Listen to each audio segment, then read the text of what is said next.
우리 목회대원을 시작할 수 있도록 이 놀라운 시간 주신 것 감사합니다.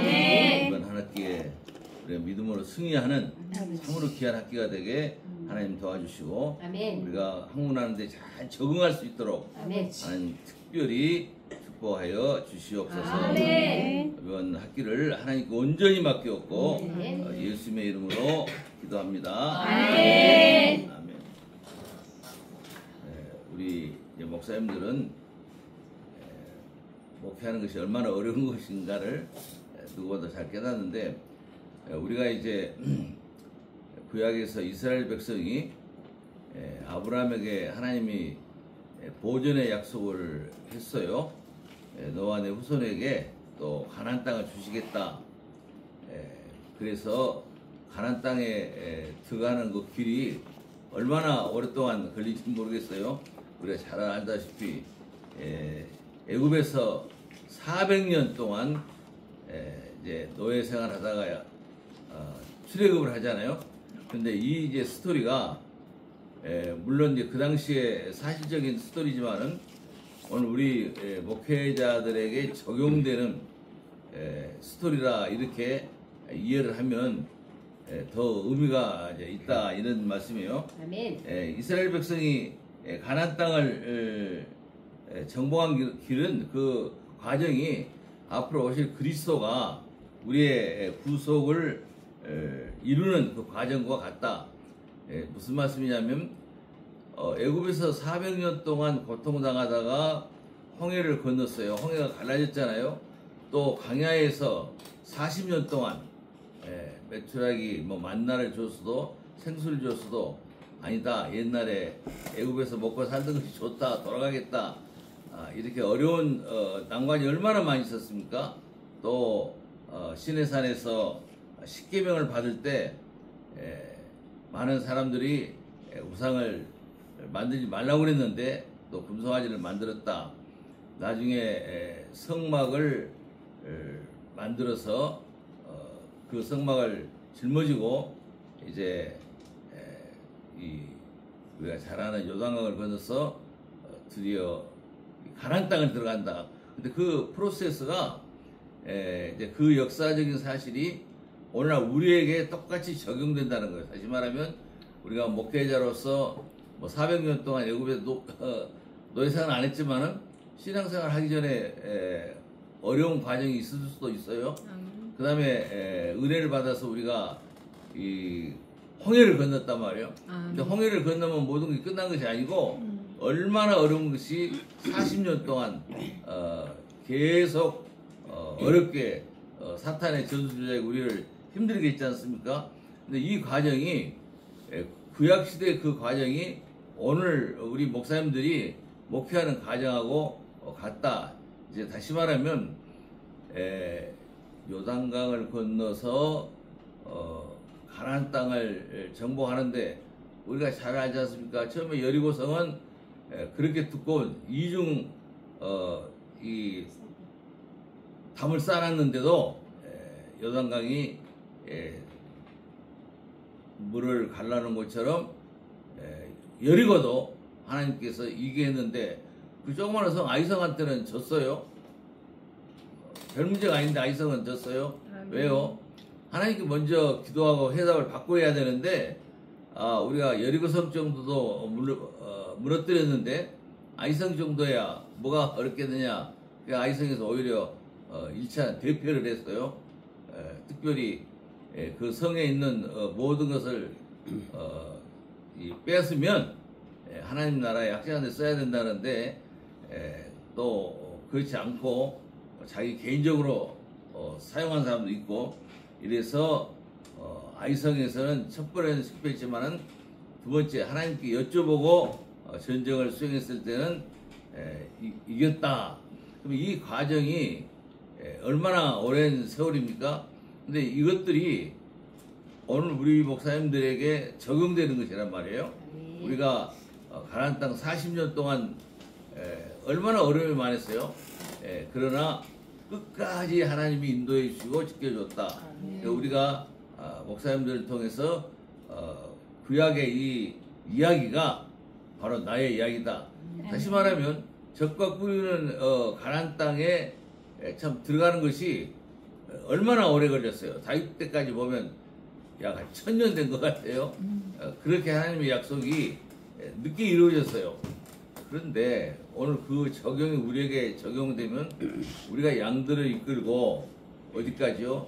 새하늘과 새 땅까지 가는 여정으로 봐야 된다. 그러기 위해서 우리가 성경의 예표론 또 그림자론 모형론인데 구약의 어떤 사건이 그걸로 끝나는 것이 아니고 오실 그리스도의 모형을 보여준다. 그래서 우리가 가장 중요한 스토리가 가나안을 정복하는 것처럼 우리는 새하늘과 새 땅을 정복하는 새 예루살렘 성에 도착해야 된다. 근데 그 과정이 얼마나 어렵냐 말이에요. 그래서 우리가 학문적으로도 접근을 해서 또 어떻게 이스라엘 백성이 그 어려운 환경에서 가나안 땅을 점령했는가. 그러다 우리도 우리 양들을 모시고 가나안 땅, 다시 말하면 새 예루살렘 성, 우리가 예루살렘 성은 예루는 젖줄이라고 그랬어요. 또 살렘은 평화, 그러니까 평화의 젖줄.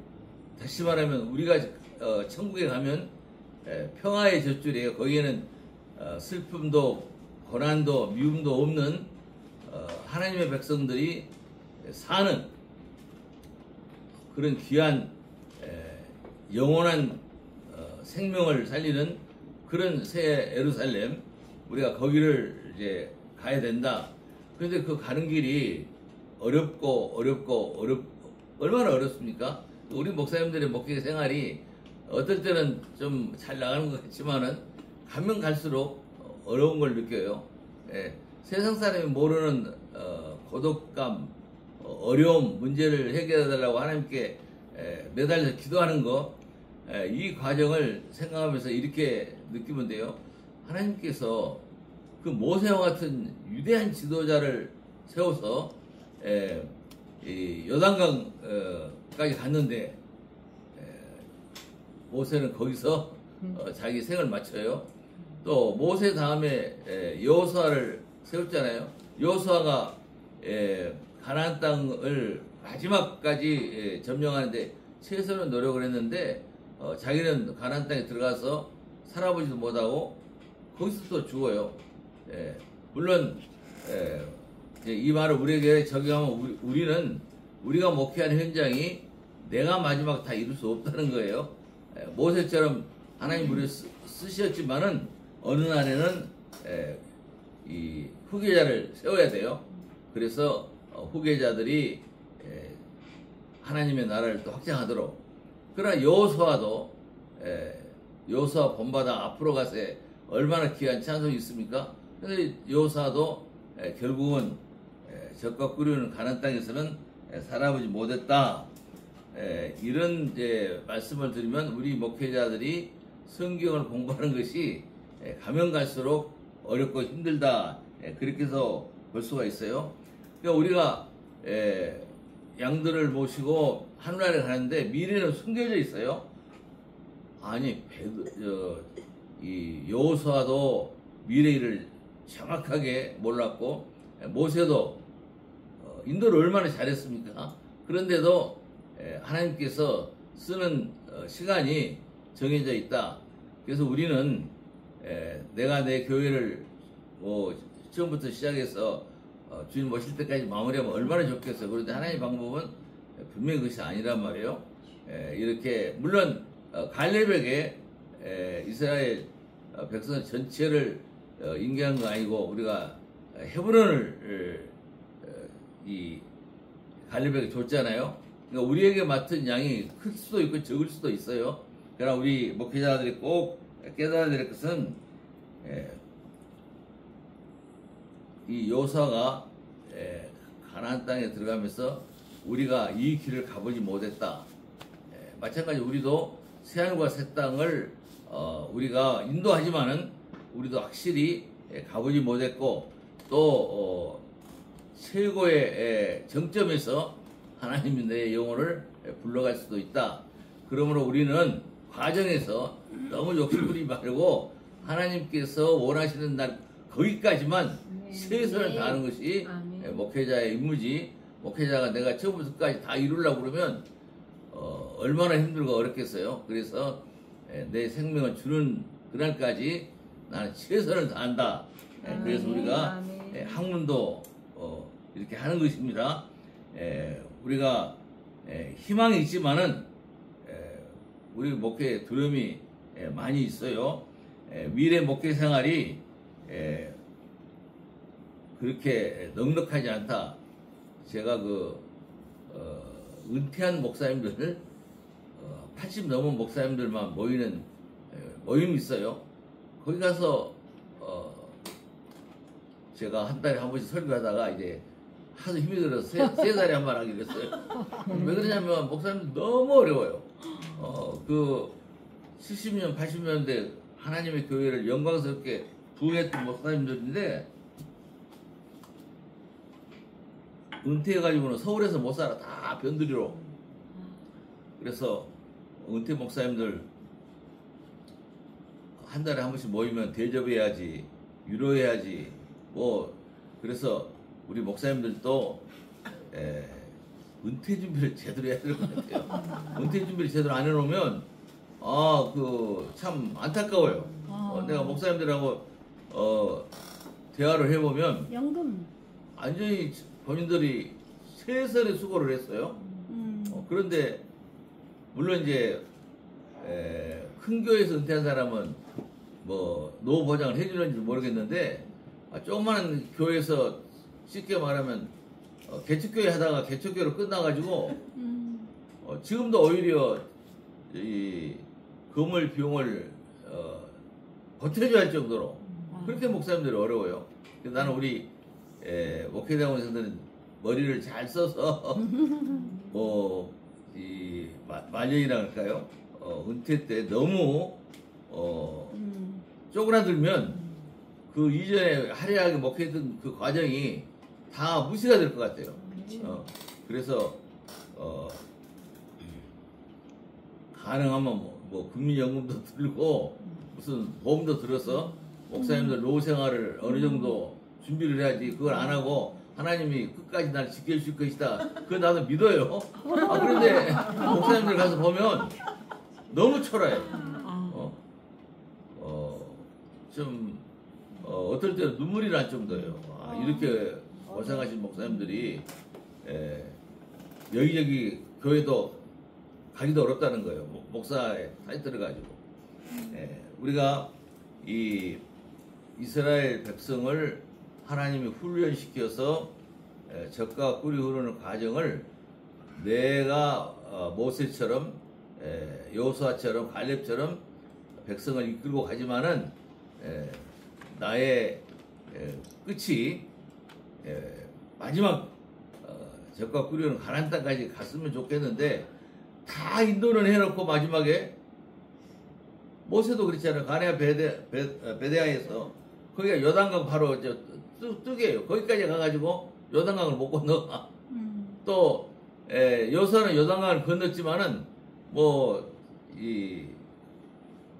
우리가 성경에 보면 이 가나안 땅이 조그만한 우리나라 말하면 동사무소라고 해야 되는지 면사무소라고 해야 되는지 48개성이에요. 그 8개성을 점령하는데 거기서 보면 여호수아가 아직 정복을 하지 못한 성까지 땅을 분배를 해요. 우리가 이거 안 가죠. 우리가 다 땅을 정복한 후에 나눠줘야 되는데 아직 정복하지 않은 땅을 이 지파 유다 지파가 맡으세요. 이런 식으로 나눠주는데 그 이유가 뭐냐면 저는 그렇게 생각해요. 우리 목사님들이 하나님께서 이미 가나안 땅을 주신다고 약속했으니까 확신을 하고 주실 걸 믿어요. 그러니까 분배를 받은 건 좋아요. 그러나 미리서 준비를 해가지고 그 땅을 어떻게 점령할 것인가 그걸 나머지 점령하도록 우리에게 숙제를 주신 거 아닌가. 그러기 위해서는 우리 목사님들이 상당한 지혜를 가지고 마지막 생을 잘 마쳐야 되겠더라. 그래 안 하면 오히려 세상 사람들이 우습게 볼 정도로 어려움을 당한 것을 볼 수가 있습니다. 그래서 오늘 이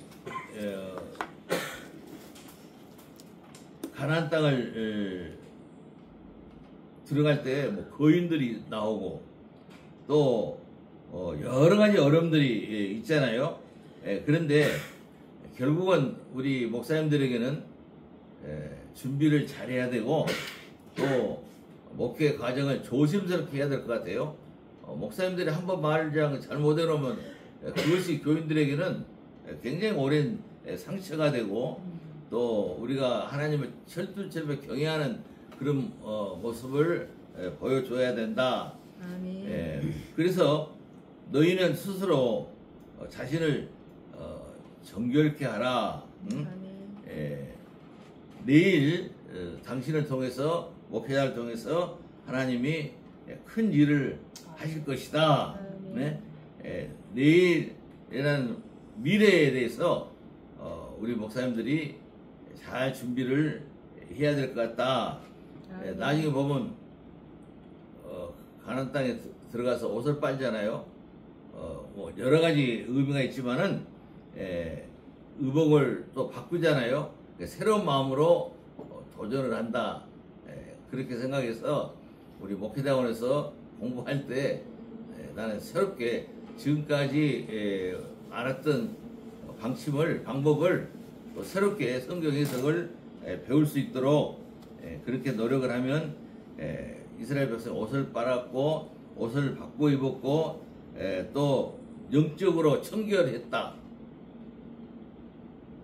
대학원에서는 영적으로 성숙한 그런 학문을 우리가 해야 되겠다.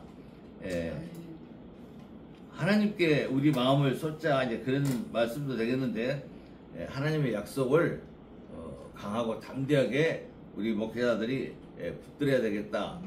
이제 앞으로 세대는 젊은 사람들이 얼마나 많은 여기저기 정보를 얻습니까? 우리가 너무 정보가 없이 성경 말씀을 내 혼자 해석하는 것보다는 이런 좋은 방향에서 학문을 연구하는 것도 매우 중요하다. 내가 내 언약을 세우신다고 해서 하나님께서 근데 언약의 말씀을 우리가 올바로 세워야 되지 않느냐? 물론 언약은 예수 그리스도의 피로 맺은 약정을 내가 믿는다는 거예요. 확신한다는 거예요.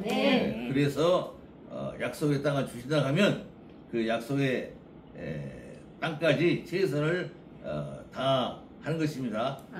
내가 내 언약을 세워나니 이제 너희 백성 앞에 흥하게 하신다. 너희는 스스로 성결하라. 우리 목사님들이 남은 생을 하나님께 온전히 바치기를 바랍니다. 내가 너희에게 성결하면 이적을 주신다고 그랬어요. 기적을 행하시겠다. 이렇게 하나님이 약속을 했으므로 우리가 어떤 환경이 있든지 앞날을 생각하면서 양들을 푸른 초장으로 맑은 시냇가로 인도하는 젖과 꿀이 흐르는 가나안 땅 예루살렘 평화의 젖줄. 우리 목회자들이 최고의 관심이 양들을 평화의 젖줄인 새 예루살렘까지 인도를 해야 된다. 홍해가 육지같이 갈라지고 요단강이 육지처럼 갈라지지 않았습니까? 그들이 승리의 노래를 불렀는데 우리가 마지막까지 승리의 노래를 불러야지 하나님께서 중간에 탈락을 시킬 수도 있다는 것을 우리가 깨달아야 되겠어요. 우리는 젖과 꿀이 흐르는 가나안 땅에 들어가서 새하늘과 새 땅에서 양들을 지키는 그런 막중한 책임을 우리가 가졌다. 그러니까 우리의 최고의 가치는 물론 우리 목사님들이 맨날 외치는 말씀이지만은 예수 그리스도가 십자가에서 보혈의 피를 흘린 것은 나의 죄를 씻기 위함이었다. 그분이 부활하심으로 예루살렘이 회복되고 우리 인간의 죽음이 회복되어서 천국 백성이 되었다. 이제 하나님께서 보좌 우편에 예수님을 승천시켜서 거기서 보좌에 앉아 계신다. 저는 가는 곳마다 그 이야기를 해요. 보좌에 앉아 계신 것이 안식한다는 뜻이에요. 하나님이 아들 예수의 고난을 생각해서 안식을 주신다. 그러니까 우리는 이 땅에서 어렵고 힘들어도 영원한 천국의 안식이 있으므로 이 땅에 사는 동안에 최선을 다하기를 바랍니다. 그래서 우리가 어떤 환경에서라도 목회에 실패했다는 말은 듣지 않고 하나님이 함께 하셨다. 모세나 여호수아 같은 위대한 지도자도 양들에게 많이 핍박을 받아요. 우리가 핍박을 받을 수도 있어요. 그러나 모세의 역할을, 여호수아의 역할을, 갈렙의 역할을 잘 감당했습니다. 그랬을 때 하나님께서 우리에게 주신 임무를 우리가 감당했다, 그렇게 말할 수가 있습니다. 우리는 장래를 의심하지 말고 미래에도 하나님이 지켜주시리라 믿습니다. 우리가 모세가 할 수 없었던 것을 여호수아는 했어요. 또 모세는 가나안 땅 못 들어갔는데 또 가나안 땅까지 갔지만은 여호수아가 못한 것을 갈렙이 또 담당을 해요. 그래서 우리는 목회자들을 잘 양육하는 마음도 가져야 되겠다. 앞으로 5년 내지 10년쯤 지나면 신학교가 어려울 것 같아요. 지금 서울에 있는 신학교가 12개가 있는데 2학교만 정원차고 다 미달했어요. 우리 시가 전성기예요. 우리 시대 끝나버리면 5년, 10년 후면 지금도 웃는 말로 저녁에 대리운전 한 사람들이 누구냐 그러니까 목사님들이 많이 한다고 그래요.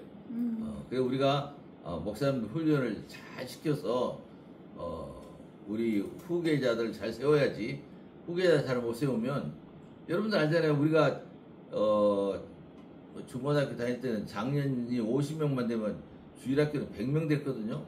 그런데 지금은 주일학교는 학생회가 없는 곳이 더 많단 말이에요. 지금 우리가 이런 도전을 받아서 우리의 목회의 여정이 이스라엘 백성이 가나안 땅까지 가는 그 여정을 우리가 모형으로 삼아서 우리가 마지막에 영광에 도착하도록, 그렇지 않으면 우리가 어려움을 많이 당할 수도 있다. 제가 너무 개강예배부터 우리 목사님들에게 도전을 줘야 되는데 이 사실을 우리가 올바로 인식해야 되지 않느냐. 물론 모세나 여호수아가 가나안까지 잘 인도하고 이 영원한 안식을 누리도록 했어요. 그러나 참된 안식은 우리의 참된 안식은 이 땅에서 받는 것이 아니고 새하늘과 새 땅에서 받음으로 목회하는 동안에 건강하게 최선을 다해서 하나님께 영광을 돌리기를 바랍니다. 아멘. 감사합니다. 기도합시다. 하나님 아버지, 우리 목사님들이 참된 안식을 누리기를 원합니다. 언약에 흐르신 피로 말미암아 우리가 깨끗이 씻음을 받았습니다. 이제 우리가 하나님의 종으로 사명을 잘 감당해서 우리 양들을 가나안 땅까지, 새 예루살렘까지 잘 인도하는 주의 신실한 종들이 되게 하여 주시기를 원합니다. 그래서 우리를 통해서 하나님 크게 역사하여 주시옵소서. 우리 목회가 하나님과 꼭 함께 동행하는, 하나님의 통치함을 받고 하나님의 권위로 또 하나님의 현현을 믿고 우리가 함께 동행하면서 하나님 나라의 확장을 위해 애쓰는 주의 종들이 다 승리하게 하여 주시기를 원합니다. 하나님의 은혜가 넘치기를 바랍니다. 이번 학기에 크신 축복이 우리 귀한 목사님들 한 사람 한 사람에게 차고 넘치게 하여 주시옵소서. 아멘. 예수님의 이름으로 기도합니다. 아멘.